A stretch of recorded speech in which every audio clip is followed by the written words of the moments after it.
ओम शांति। 4 फरवरी 2024 के अव्यक्त बाप दादा के महावाक्य, जिसकी रिवाइज तारीख है 31 जनवरी 1998। पहले हम सुनेंगे मुरली के कुछ मुख्य पॉइंट्स।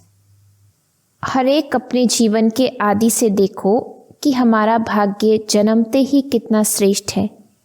परमात्म पालना मिलती, परमात्म शिक्षक की पढ़ाई मिलती, सतगुरु द्वारा श्रीमत और वरदान मिलते। इस भाग्य को स्मृति में रखते हुए झूलते रहो, गाते रहो, वह मेरा भाग्य। सोचते हो, हाँ मेरा भाग्य बहुत ऊंचा है, मैं यह हूँ, मैं यह हूँ, लेकिन सोचना स्वरूप बनते हो, स्मृति स्वरूप नहीं बनते हो। जो सोचो वह स्वरूप भी अनुभव करो। यदि आप सदा स्वरूप के सीट पर सेट रहो तो हर गुण, हर शक्ति, हर प्रकार का नशा स्वतः ही इमर्ज होगा, मेहनत नहीं करनी पड़ेगी। जिस समय कहते हो मेरी नेचर, मेरा स्वभाव ऐसा है, तो सोचो क्या ब्राह्मण जीवन में ऐसा शब्द मेरी नेचर, मेरा स्वभाव हो सकता है? ब्राह्मण अर्थात जो ब्रह्मा बाप की नेचर, वह ब्राह्मणों की नेचर। बोल ऐसे मधुर हों, बाप समान हो, सदा हर आत्मा के प्रति शुभ भावना के बोल हो, इसको कहा जाता है युक्ति युक्त बोल। साधारण बोल भी चलते फिरते होना नहीं चाहिए। कोई भी अचानक आ जाए तो ऐसा ही अनुभव करे कि यह बोल है या मोती है। अगर इस समय में समय का खजाना, संकल्प का खजाना, बोल का खजाना, ज्ञान धन का खजाना, दिव्य जीवन के सर्वगुणों का खजाना जमा नहीं किया तो फिर ऐसा जमा करने का समय सहज नहीं होगा। अगर पास विद ऑनर बनना चाहते हो तो हर खजाने का जमा खाता इतना ही भरपूर चाहिए जो 21 जन्म जमा हुए खाते से प्रारब्ध भोग सको। बाप दादा हर एक के प्रति यह शुभ भावना रखते हैं कि कोई की भी कोई कंप्लेन नहीं आनी चाहिए। इस वर्ष कंप्लेन के फाइल खत्म, सब फाइन बन जाएं, फाइन से भी रिफाइन। कोई कैसा भी हो, उनके साथ चलने की विधि सीखो। शुभ भावना से अगर परिवर्तन कर सकते हो तो करो, नहीं तो इशारा दो, अपनी रिस्पॉन्सिबिलिटी खत्म कर दो और स्व परिवर्तन होकर आगे उड़ते चलो। संगम युग संतुष्टता का युग है। संतुष्ट मणि बन सदा संतुष्ट रहो और सर्व को संतुष्ट करो। परिवार का अर्थ ही है संतुष्ट रहना और संतुष्ट करना, कोई भी प्रकार की खिटखिट ना हो। विघ्नों का काम है आना और आपका काम है विघ्न विनाशक बनना। अब हम सुनते हैं बाबा के मधुर महावाक्य। मुरली का शीर्षक है पास विद ऑनर बनने के लिए हर खजाने का अकाउंट चेक करके जमा करो। आज बाप दादा हर एक छोटे बड़े चारों ओर के देश विदेश के बच्चों का भाग्य देख हर्षित हो रहे हैं। ऐसा भाग्य सारे कल्प में सिवाय ब्राह्मण आत्माओं के किसी का भी नहीं हो सकता। देवताएं भी ब्राह्मण जीवन को श्रेष्ठ मानते हैं। हर एक अपने जीवन के आदि से देखो कि हमारा भाग्य जन्मते ही कितना श्रेष्ठ है। जीवन में जन्मते ही माँ बाप की पालना का भाग्य मिलता है, उसके बाद पढ़ाई का भाग्य मिलता है, उसके आगे गुरु द्वारा मत व वरदान मिलता है। आप बच्चों को पालना, पढ़ाई और श्रीमत वरदान देने वाला कौन? परम आत्मा द्वारा यह तीनों ही प्राप्त है। पालना देखो, परमात्म पालना कितने थोड़े कोटों में से कोई को मिलती है। परमात्म शिक्षक की पढ़ाई आपके सिवाय किसको भी नहीं मिलती है। सतगुरु द्वारा श्रीमत वरदान आपको ही प्राप्त है। तो अपने भाग्य को अच्छी तरह से जानते हो। भाग्य को स्मृति में रखते हुए झूलते रहते हो, गीत गाते रहते हो, वाह मेरा भाग्य। अमृत वेले से लेकर जब उठते हो तो परमात्म प्यार में लवलीन होके उठते हो। परमात्म प्यार उठाता है। दिनचर्या की आदि परमात्म प्यार होता है। प्यार नहीं होता तो उठ नहीं सकते। प्यार ही आपके समय की घंटी है। प्यार की घंटी आपको उठाती है। सारे दिन में परमात्मा साथ हर कार्य कराता है। कितना बड़ा भाग्य है जो स्वयं बाप अपना परम धाम छोड़कर आपको शिक्षा देने के लिए आते हैं। ऐसे कभी सुना कि भगवान रोज अपने धाम को छोड़ पढ़ाने के लिए आते हैं? आत्माएं चाहे कितना भी दूर से आए, परम धाम से दूर और कोई देश नहीं है। है कोई देश? अमेरिका, अफ्रीका दूर है? परम धाम ऊंचे ते ऊंचा धाम है। ऊंचे ते ऊंचे धाम से ऊंचे ते ऊंचे भगवान ऊंचे ते ऊंचे बच्चों को पढ़ाने आते हैं। ऐसा भाग्य अपना अनुभव करते हो? सद्गुरु के रूप में हर कार्य के लिए श्रीमत भी देते और साथ भी देते हैं। सिर्फ मत नहीं देते हैं, साथ भी देते हैं। आप क्या गीत गाते हो? मेरे साथ साथ हो कि दूर हो? साथ है ना। अगर सुनते हो तो परमात्मा टीचर से, अगर खाते भी हो तो बाप दादा के साथ खाते हो। अकेले खाते हो तो आपकी गलती है। बाप तो कहते हैं मेरे साथ खाओ। आप बच्चों का भी वायदा है, साथ रहेंगे, साथ खाएंगे, साथ पिएंगे, साथ सोएंगे और साथ चलेंगे। सोना भी अकेले नहीं है। अकेले सोते हैं तो बुरे स्वप्न व बुरे ख्यालात स्वप्न में भी आते हैं। लेकिन बाप का इतना प्यार है जो सदा कहते हैं मेरे साथ सो, अकेले नहीं सो। तो उठते हो तो भी साथ, सोते हो तो भी साथ, खाते हो तो भी साथ, चलते हो तो भी साथ। अगर दफ्तर में जाते हो, बिजनेस करते हो तो भी बिजनेस के आप ट्रस्टी हो, लेकिन मालिक बाप है। दफ्तर में जाते हो तो आप जानते हो कि हमारा डायरेक्टर, बॉस बाप दादा है। यह निमित्त मात्र है, उनके डायरेक्शन से काम करते हैं। कभी उदास हो जाते हो तो बाप फ्रेंड बनकर बहलाते हैं, फ्रेंड भी बन जाता है। कभी प्रेम में रोते हो, आंसू आते हैं तो बाप पूछने के लिए भी आते हैं और आपके आंसू दिल के डिब्बी में मोती समान समा देते हैं। अगर कभी कभी नटखट होके रूठ भी जाते हो, रूसते भी हो बहुत मीठा मीठा, लेकिन बाप रूठे हुए को भी मनाने आते हैं। बच्चे कोई बात नहीं, आगे बढ़ो, जो कुछ हुआ बीत गया भूल जाओ, बीती सो बीती करो, ऐसे मनाते भी हैं। तो हर दिनचर्या किसके साथ है? बाप दादा के साथ। बाप दादा को कभी कभी बच्चों की बातों पर हंसी भी आती है। जब कहते हैं बाबा आप भूल जाते हो। एक तरफ तो कहते हैं कंबाइंड है, कंबाइंड कभी भूलता है क्या? जब साथ साथ है तो साथ वाला भूल सकता है क्या? तो बाबा कहते हैं शाबाश, बच्चों में इतनी ताकत है जो कंबाइंड को भी अलग कर देते हैं। है कंबाइंड और थोड़ा सा माया कंबाइंड को भी अलग कर देती है। बाप दादा बच्चों का खेल देखते यही कहते हैं, बच्चे अपने भाग्य को सदा स्मृति में रखो।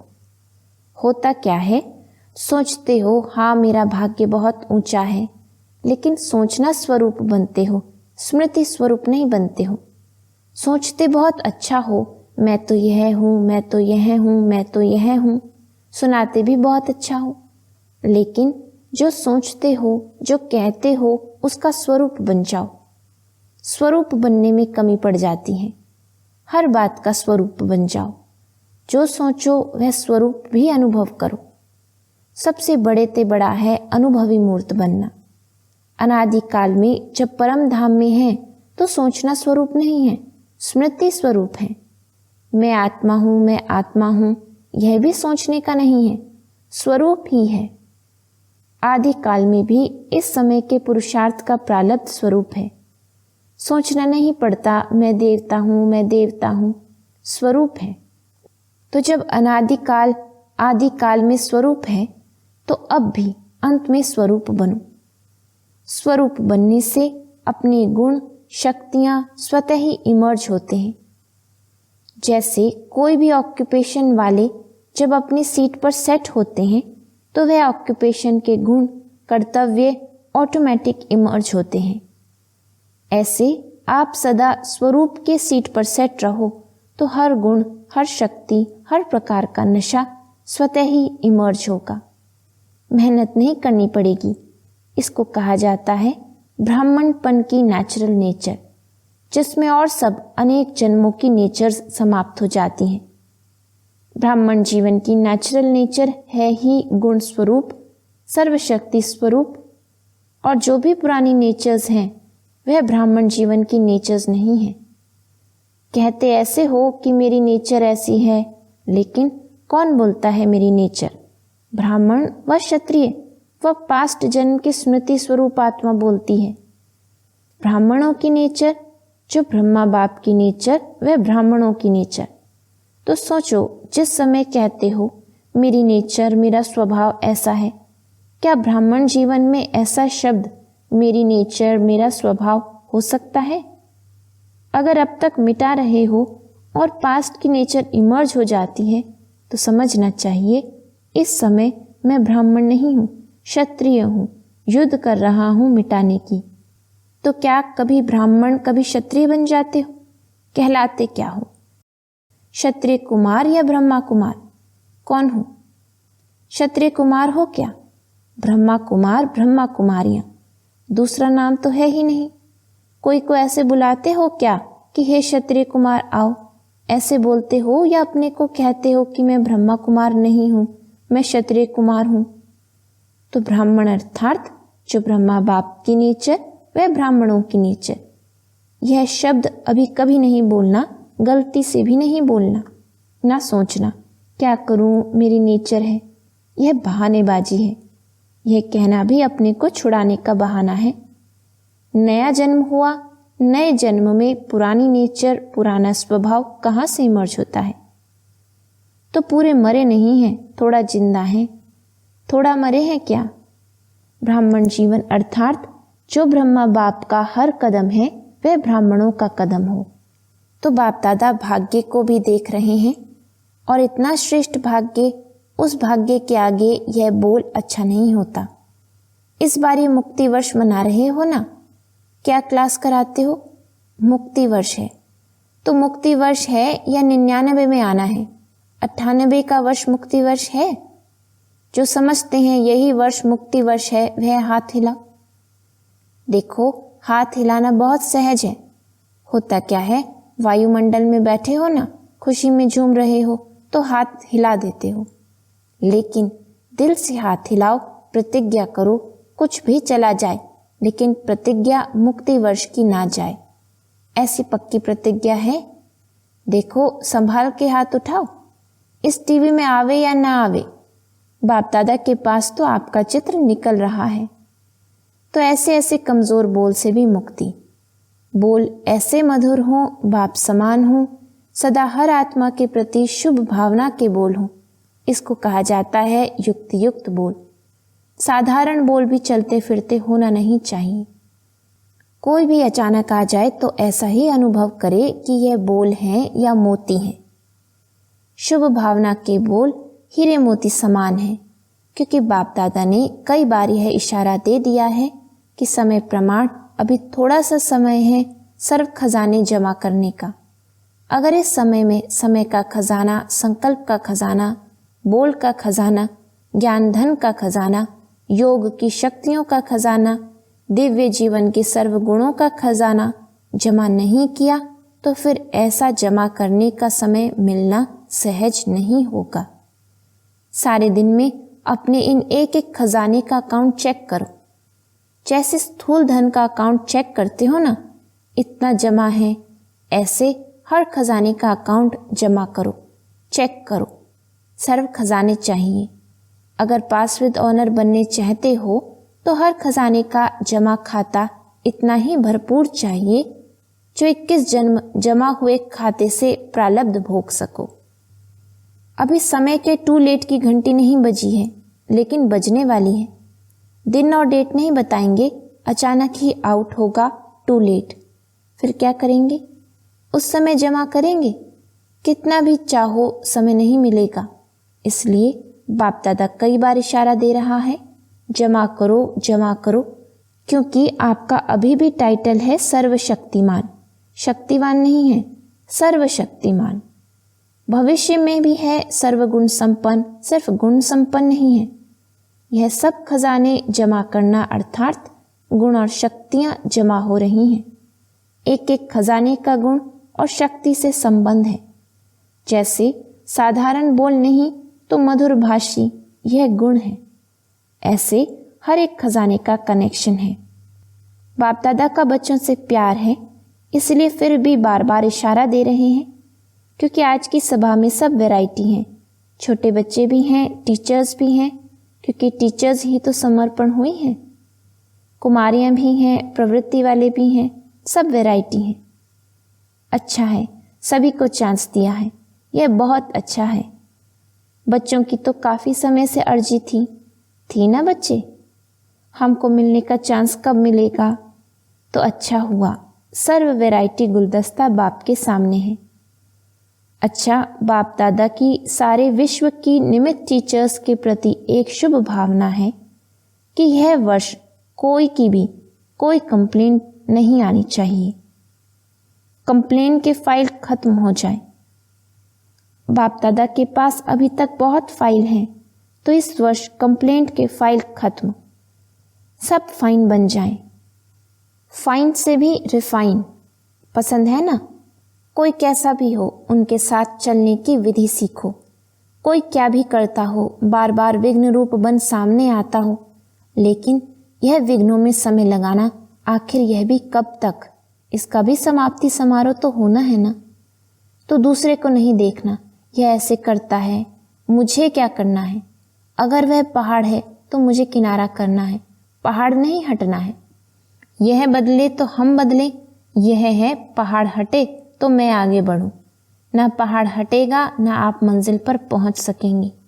इसलिए अगर उस आत्मा के प्रति शुभ भावना है तो इशारा दिया और मन बुद्धि से खाली। खुद अपने को उस विघ्न स्वरूप बनने वाले के सोच विचार में नहीं डालो। जब नंबरवार हैं तो नंबरवार में स्टेज भी नंबरवार होनी ही है, लेकिन हमको नंबर 1 बनना है।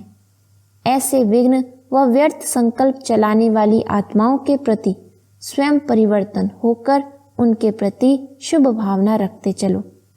टाइम थोड़ा लगता है, मेहनत थोड़ी लगती है, लेकिन आखिर जो स्व परिवर्तन करता है, विजय की माला उसी के गले में पड़ती है। शुभ भावना से अगर उसको परिवर्तन कर सकते हो तो करो, नहीं तो इशारा दो।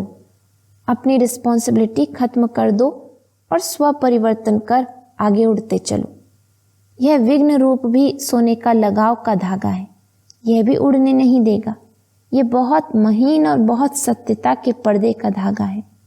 यही सोचते हैं यह तो सच्ची बात है ना, यह तो होता है ना, यह तो होना नहीं चाहिए ना, लेकिन कब तक देखते, कब तक रुकते रहेंगे? अब तो स्वयं को महीन धागों से भी मुक्त करो, मुक्ति वर्ष मनाओ। इसलिए बच्चों की जो आशाएं हैं, उमंग है, उत्साह है, इसके सभी फंक्शन मनाकर बाप दादा पूरे कर रहे हैं। लेकिन इस वर्ष का अंतिम फंक्शन मुक्ति वर्ष का फंक्शन हो। फंक्शन में दादियों को सौगात भी देते हो, तो बाप दादा को इस मुक्ति वर्ष के फंक्शन में स्वयं के संपूर्णता की गिफ्ट देना। अच्छा, चारों ओर के परमात्म पालना, पढ़ाई और श्रीमत के भाग्य के अधिकारी विशेष आत्माओं को सदा सोचना और स्वरूप बनना दोनों समान करने वाले बाप समान आत्माओं को सदा परमात्म विल पावर द्वारा स्वयं में और सेवा में सहज सफलता प्राप्त करने वाले निमित्त सेवाधारी बच्चों को, सदा बाप को कंबाइंड रूप में अनुभव करने वाले, सदा साथ निभाने वाले साथी बच्चों को बाप दादा का याद प्यार और नमस्ते। रूहानी बच्चों की रूहानी बाप को नमस्ते। वरदान: संबंध संपर्क में संतुष्टता की विशेषता द्वारा माला में पिरोने वाले संतुष्ट मणि भव। संगम युग संतुष्टता का युग है। जो स्वयं से भी संतुष्ट हैं और संबंध संपर्क में भी सदा संतुष्ट रहते व संतुष्ट करते हैं, वही माला में पिरोते हैं, क्योंकि माला संबंध से बनती है। अगर दाने का दाने से संपर्क नहीं हो तो माला नहीं बनेगी। इसलिए संतुष्ट मणि बन सदा संतुष्ट रहो और सर्व को संतुष्ट करो।